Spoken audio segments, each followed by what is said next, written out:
Chapter 1. In the non-magically accepting Isles kingdom, witches were burnt alive at the stake or drowned to death, depending on which island of the kingdom you were on. The royal family had always hated magic. As a result, anyone who practiced magic on the Isles was killed. The entire kingdom held this idea, mostly because they were very rarely traveled outside the Isles. Foreigners were generally not welcomed in the many little islands, so more and more backwards ideas that were never changed by different people and different ideals.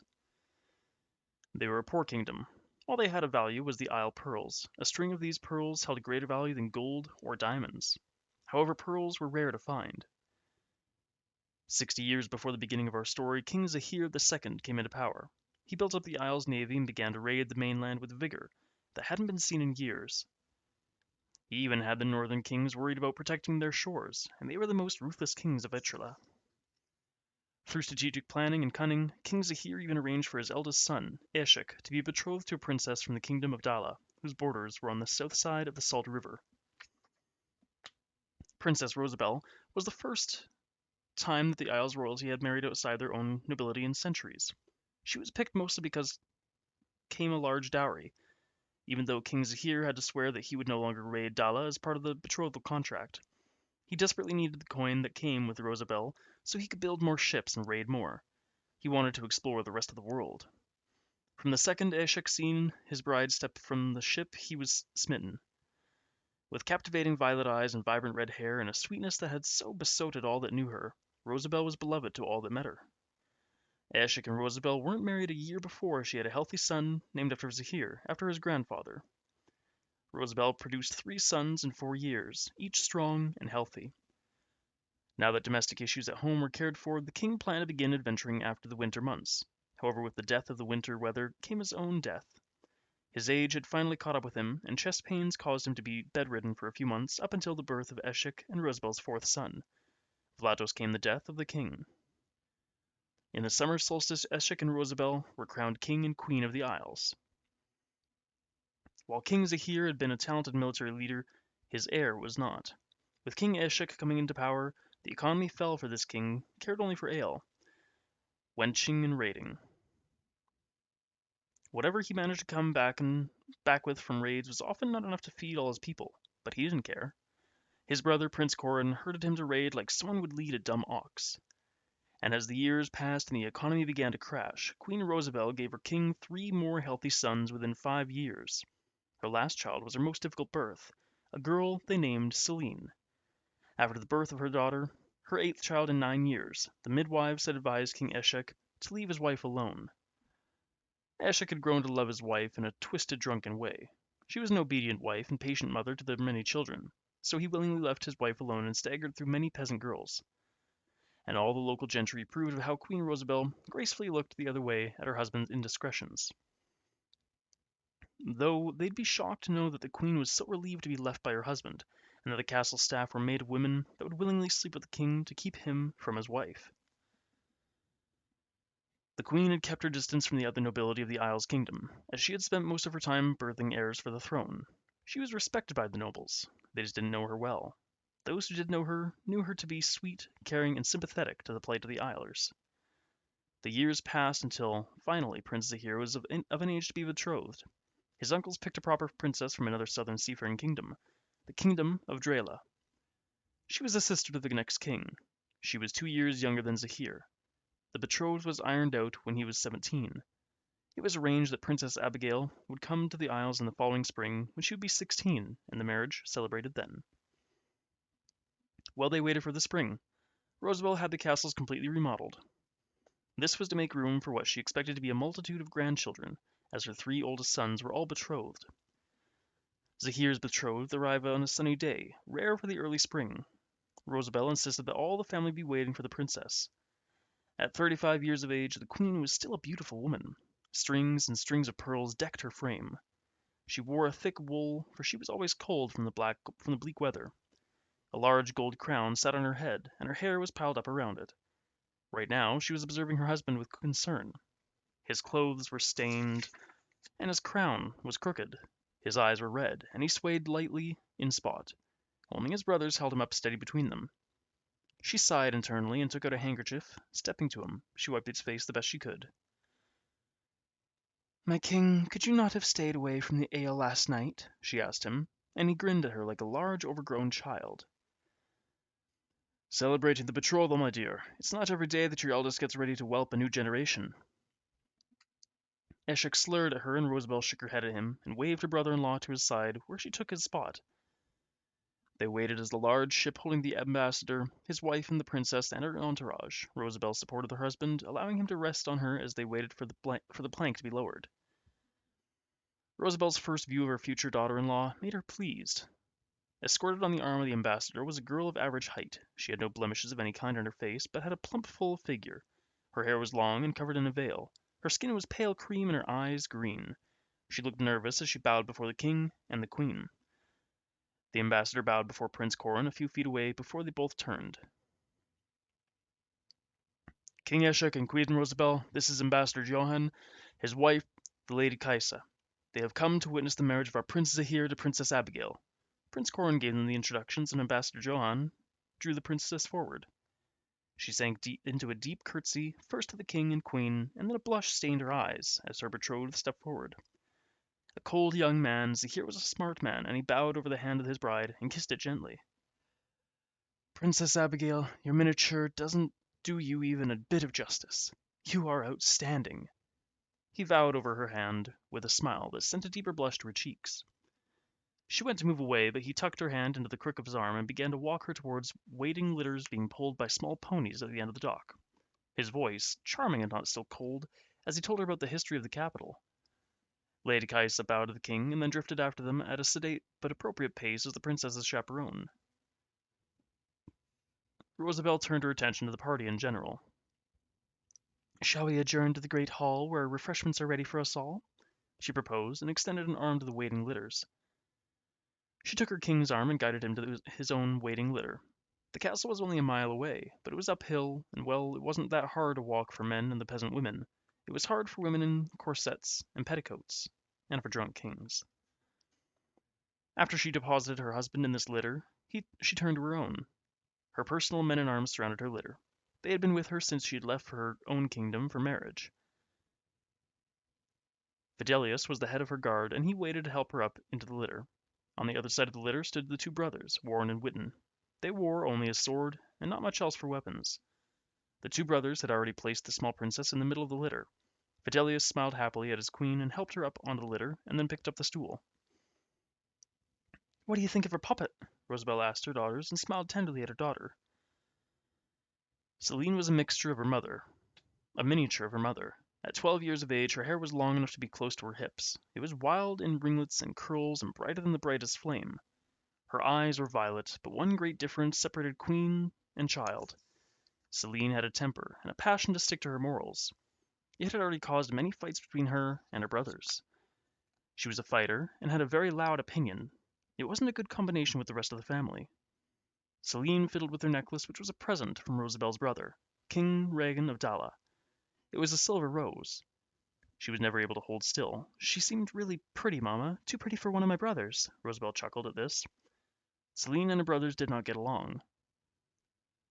The royal sons had been largely spoilt by the other men in the royal family. Rosabelle rarely had anything to do with her own sons after the age of 5. Rosabelle watched her daughter with the love of a mother and daughter while the litter began to long jaunt up to the castle. The next day was a normal day for the Isles. There was a fog settled in the capital, and the betrothal feast was going strong for the midday meal. And King Eshek and those of his 7 sons over the age of 13 were all celebrating too early in the day for wenches and ale. Not that anyone would be able to stop them. Queen Rosabelle paused on the threshold and gave an inward sigh as she watched her sons and husbands shoving their hands in inappropriate places. Only Zahir was speaking to his blushing bride. Lord Johann was sitting beside the king, gritted his teeth angry. His wife showed no embarrassment, but merely was engaged in polite conversation with Prince Cohen, the king's brother, about the fishing in the Isles. "You ready to enter the den, milady?" Fidelius muttered, quietly from her side, and Rosabelle barely restrained the smile from her face. Fidelius came from a long line of very loyal men in the arms to her royal family. When she was betrothed to Eshek, he volunteered to go with her and to be her personal guard. Since then, he had never left her side. They had been together for 21 years. Princess Celine stepped beside her mother and slid a hand into her own. Her long hair had been braided out of the Princess Celine's face, and she had a pink dress on.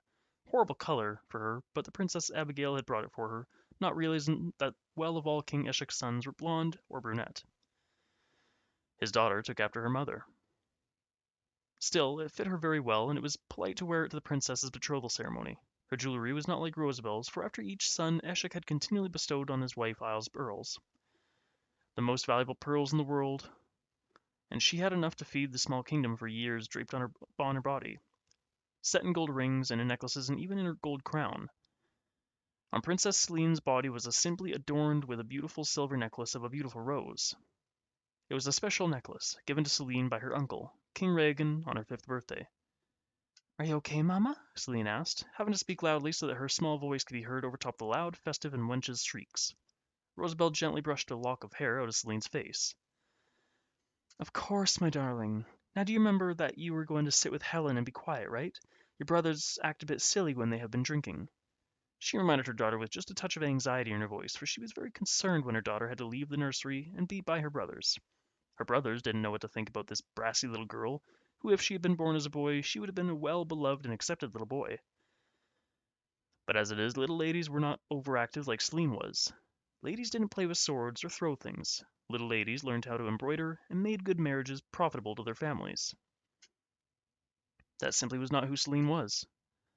"Yes, Mama, though I think they act like a bunch of assholes when they're drinking," Celine muttered, yanking a laugh right out of her nursemaid Helen's startled mouth. Rosabel sent a warning glare to Helen, which chastised her. "Darling, little girls don't say those words. Now be a good girl for me and be polite during dinner, please?" she asked. And Celine finally nodded, unwillingly. So finally, after a moment of fussing over her daughter's appearance, they entered a large dining hall. It was built of grey stone, with the house coat of arms along the far wall, where the headboard sat with 2 fireplaces on either side of the hall. One fireplace had the late king on his favourite ship. Above the other one was Eshek, a heavily pregnant Rosabel, and their first 3 sons. The grounds were covered in rushes, and handmade tapestries hung along all the walls. Some were made by previous queens, and some from sisters of the kings. A few paintings also hung up along the hall with the portraits of the current and previous and current kings. Rosabel's personal favorite was one she had discovered in the attic when the late king had died, and she had hung it in the hall above the fireplace. It was of a blonde-haired woman, tall and beautiful, sitting in the courtyard of this very castle. She had a soft, secretive smile on her stunning face, and her eyes gleamed green. Eshek had no idea who she was, but indulged Rosabel's whim to hang the painting. Rosabel walked to the dais with the calm confidence of a queen. She walked around the high board and ignored the ruckus from her sons, settling on her spot at the husband's left side. He didn't even notice her sit down. Ambassador Johann seen and bowed from his seat, but then stared at that of her daughter. While she couldn't be described as a traditional beauty, there was something about Celine that was so full of life it was breathtaking. Celine entered a mere few feet behind her mother and sat at the very end of the high board by her brother Lauren, who was the closest to her in age. Helen settled beside her. Rosabel turned to the conversation that Johann and Eshek were trying to have, but it was hard with Eshek clinging to the ale. The conversation was on the current family alliances throughout the kingdoms. Queen Mildred still rules the Heartlands with an iron fist, as I'm sure His Majesty knows. Her son Arkin is learning, but one suspects he won't be as strong as his formidable dam. His daughter, the Crown Princess Mathilde, is a strong-minded little princess, and she's a powerful sorceress, even for her age. The last part was added reluctantly, for the Isle's hatred for magic was legendary. Ambassador Johann glanced worriedly at King Eshek, who had focused bloodshot eyes on the ambassador. When Ambassador Johann first come to the Isles to settle the marriage agreement, a witch had been burning at the stake. Rosabel had been deathly pale watching the woman burn, and Johann had been close to vomiting. The scariest thing for him, though, wasn't the smell of burning flesh. It wasn't the screams of a dying sorceress. It was the fact that, while Rosabel wept, and noble women fainted all around Princess Celine, stared stonily at the woman, her jaw firmly clenched, and when he glanced into her vase, he was taken aback to see a pure, unadulterated rage in her eyes. Just thinking about it made Ambassador Johann glance shyly at the little princess to see if he could see such passion again, but she was focused on her food. "Ah, the poor Heartlands!" Johann turned his attention back to the king, who finally started speaking. They such a small house, and to have such a deficiency born in the last generation is pathetic. Such deficiencies should be burnt out of the bloodline instead of allowed to continue on. The king sneered and then took a swig of his ale. Johann trailed off, not bothering to comment because there was no diplomatic answer to such a statement. He instead chose to continue the conversation. They are sending Princess Mathilde away because she is such a powerful sorceress that they want to properly train. And in that small set of land right on the coast lives the powerful sorceress Nelina. Her lands are just called the Manor. She is taking on apprentices and the princess goes next month. The rumors say that King Bernard's daughter Adeline is also going to her. She's also a sorceress, a powerful healer. My gods, there are a lot of magic users born into royal families these days, Queen Rosabelle remarked, reaching out to rest her hand on her husband's in a strategic move of comfort for him. Her husband looked at him and then blinked several times, for he hadn't had a touch from his wife in several years. He placed his own hand over hers and gave her a bit of a leering, drunken look. We should leave a sacrifice to the gods after my dear, for our unfortunate luck that such unfortunate weaknesses have appeared in our children. He stuttered, slurring his words. Rosabelle felt a little dead inside, for she knew that look in her husband's eyes. Unless another attractive wench caught his attention tonight, she might be entertaining her husband for the first time in many years. Of course, my love, she demurred softly before looking at Johann. Now, how about the northern families, Ambassador? We hear a bit from the duchy through the letters from my sister, but Duchess Moina, but not from the Northland's kingdom nor the Icelands. Rosabelle kept her hand resting on Ishik's arm. Oh, King Hrothgar of the Northlands has many daughters and 4 sons. So far there have been no betrothals, but that is the usual for them. They have a fleet nearly equal in size to your Majesty's own. Yes, but they are the explorers. They've found several small islands full of unnatural bounty. Their soldiers are far more comfortable at land, though. Only our smartest of captains can navigate the waters of our islands. They are very, very tricky, the king said as he settled back into his throne, and for a brief second he stared over his court. It was a drunken court, true enough, but it was a court that he was completely comfortable over. Yes, I had heard that and watched the captain navigate the currents. It must be a good safety measure against raids. The ambassador muttered, for it had almost made him sick to his stomach how close his captain navigated the reefs, and how calmly. It is a great safety measure. You say that none of the northern princes have been betrothed? Eshek asked, while motioning at a wench to refill their glasses. Only his was empty. No, though it's been rumored that perhaps King Bernard may try betrothal to end raids. Queen Mildred has been heard to say she would be dead before she allowed Princess Mathilde to marry one of them. The ambassador commented dryly, for the northern kingdoms were on the bottom of the royal totem pole, next to the Isles Kingdom. They married anyone, low or high-born, took slaves and pitted all their sons against each other. The eldest rarely inherited, the strongest usually inherited, be it the firstborn or the lastborn. Due to this, most times the elder children would often kill their siblings in neighborhood accidents. Who do you think will rule the north of the 4 princes after their father is gone? Rosabelle asked with curiosity, as it was often a biggest gossip among Etrela. The eldest, Ivar, without question. Usually there would be many factors that could affect this, but Ivar is violent. He is vicious and cruel, and the northern lords already bow to his will. The king has forbidden the killing of his sons, but even so, I doubt Ivar would ever kill his brothers. It isn't necessary. They wish the rest of the north will bow to his will. The ambassador's voice didn't hold even a fraction of doubt, and Eshek arched an eyebrow in amusement. Usually things would change in the many years before the boys were of age, of majority. He thought it was foolish to have the matter settled already, even if it was just in one's head.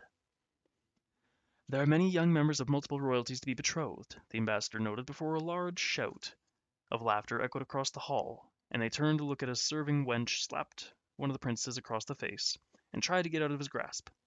The men were laughing and shouting advice on how to deal with the petrified wench, and Rosabelle's hand unconsciously tightened on Eshek's arm, and he turned his head to see her upset face, and past her the disgusted faces on Princess Abigail's retinue. With a roar of outrage, he slammed his goblet down so hard on the table that the table dented, and the crash made everyone nearby jump, and the silence was overwhelming. The girl took the opportunity to escape, and Eshek tried to stand up and realized that he was completely drunk and couldn't stand it and could barely speak. Worried that his embarrassment would come to an even larger scene, Rosabelle quickly placed what looked like a constraining hand over her husband's as she stared down at her sullen and nervous-looking son, Brandon. You are excused, Prince Brandon, and may return to your room until the morning when your father will tell you your punishment for your so blatantly interrupting the betrothal feast. Now apologize to Princess Abigail and be on your way. Her voice carried in the room, and Eshek nodded, relieved to not have to stand. Brennan mumbled an apology and a bow to Princess Abigail, and then stormed from the room with no grace or persuasion. Rosabelle summed up a smile at the room. Young men have no taste when it comes to the wooing of the gentler sex, she proclaimed as she settled back down in her chair, which caused a laugh around, and then the feast continued, undaunted. Thank you, my queen, Eshek leered at her, and then stroked her arm with his hand. She could barely suppress a shudder and summed up a smile instead. Excuse me, darling, I'm just going to go powder my nose and then see if this serving girl is injured. I will excuse her from her duties for the next few days to prevent any repeats of what just happened. She muttered in her husband's ear before standing up and excusing herself with a dip of her head to take Ambassador as she walked around the table, checking to make sure that Celine was being left alone, but her brother Lauren was throwing his vegetables at his sister. Rosabelle was about to intervene when one of the soldiers leaned over and cuffed him behind the head. Helen was coaxing Celine from retaliating. Her face was nearly as red as her hair. Rosabelle walked into the kitchens where the girl was sobbing in the arms of another serving maid. Rosabelle patted her on the shoulder sympathetically.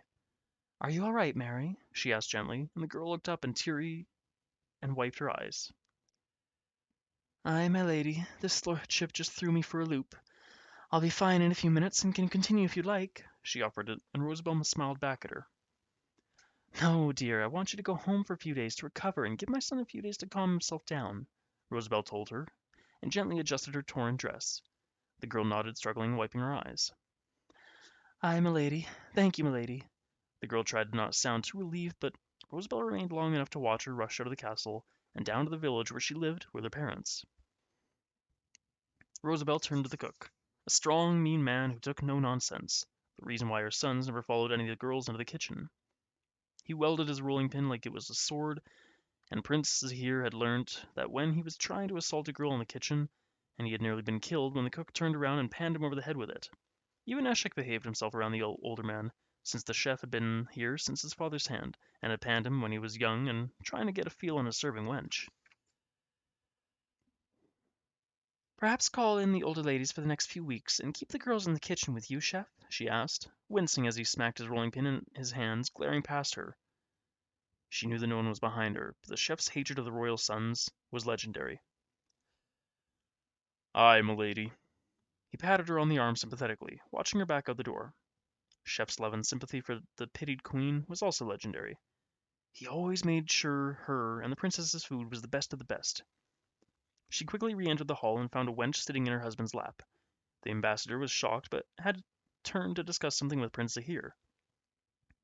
Lady Kaisa was hurrying towards Rosabelle with the two princesses and the few other ladies of her delegation. Your Majesty, I think it's time the ladies retire to their rooms, she said when coming abreast of the queen. Rosabelle looked past her to the girl on her husband's lap. When the girl looked up and they locked eyes, she gave the queen a saucy wink, and Rosabelle smiled. Looked like someone else was taking care of her husband's needs tonight. Of course, Lady Kaisa. Princess Abigail, shall we retire to my chambers where we can get the kitchen staff to serve us some desserts and drinks? Rosabelle asked, and swept from the room with all the ladies following her. The queen's chambers were massive. Her personal bedchamber had a large balcony looking out to the sea, and she had a bathing chamber and a garde-robe, and 3 large sitting rooms for entertaining. It had all been decorated from her dowry money, so everything was the top of the line. Well worn, but also well maintained. It was the cleanest rooms in the castle, mostly because beside the kitchen, this was the only place the maids did not need to fear being grabbed from behind. So they cleaned her rooms more often than anyone else. Soon enough, everyone was sitting and polite chatting as the kitchen staff bustled in and out with drinks and small snacks. Celine was sitting on the floor, the only young girl, and quietly playing with tiny toy soldiers that had been all her brothers. Abigail was on a settee by Celine and watching her with interest. What are you playing, Princess Celine? She asked politely. I'm playing war. My soldiers are raiding a small village, Celine informed her from the side of her mouth, not taking her attention from her soldiers. Abigail blinked in surprise and exchanged glance with her companions. My daughters played with dollies, Lady Caius muttered to Rosabelle with a small smile as they sipped tea together. Rosabelle chuckled as she watched her daughter with deep love. She's a bit like the lady warriors of old that come from my father's lineage, she spoke tenderly, studying the only child that she could truly love as her own. Although she did love her sons, no mother could not love her children, but Celine was the only one who Rosabelle had raised herself. Each of her boys had been taken from her at a young age to be raised by their father and the Isle's lords. Yes, I remember the tales of the Dark Ages when every fighting hand was necessary. Why in certain kingdoms it is still acceptable for lower nobility ladies to be trained as warriors, Lady Kaisa commented, and the matter was brushed aside as they watched the little girl play again for a moment. So, the princes are quite lusty in their passion for life. Lady Kaisa tried to be so diplomatic, her voice cautiously polite. Rosabelle's smile waned, and she took a sip of her tea to give her a minute to compose herself and find a diplomatic reply. They definitely are proud Islers. They take after their father, she claimed in a soft voice, with a touch of humor, inviting the other ladies to think that it wasn't just her sons that had no class, but most of the Islers were like that. It can be a bit alarming, Princess Abigail muttered softly, a blush staining her pale cheeks. Rosabelle considered her future daughter-in-law with much sympathy. It reminded her of how shocked she had been when she had first arrived on the Isles.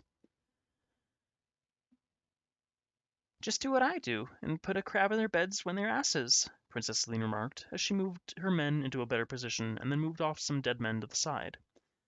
The young ladies burst into giggles as Kaisa and Rosabelle nearly spat out their tea. Celine! Princesses don't speak that way! And that was you? Rosabelle said hotly, but chuckled softly at the end because she had heard her sons complaining about this sometimes when they had made complete asses of themselves. Rosabelle made a mental note to assign one of her own men-at-arms guarding her daughter's door. Only the gods knew what her sons would do if they found their baby sister sneaking a crab in their rooms. Being a princess is so boring, Celine commented sullenly as she moved her men again and reached up for a cookie. She crammed it in her mouth without looking at anyone, and with no grace at all. She was not at all ladylike. However, the present company didn't look traumatized by the little princess, but merely intrigued by her ballsy attitude. The tea party came to a quiet conclusion as Queen Rosabelle subtly had her men-at-arms escort a few ladies at a time to the rooms, and the men-at-arms advised the ladies to lock the doors behind them.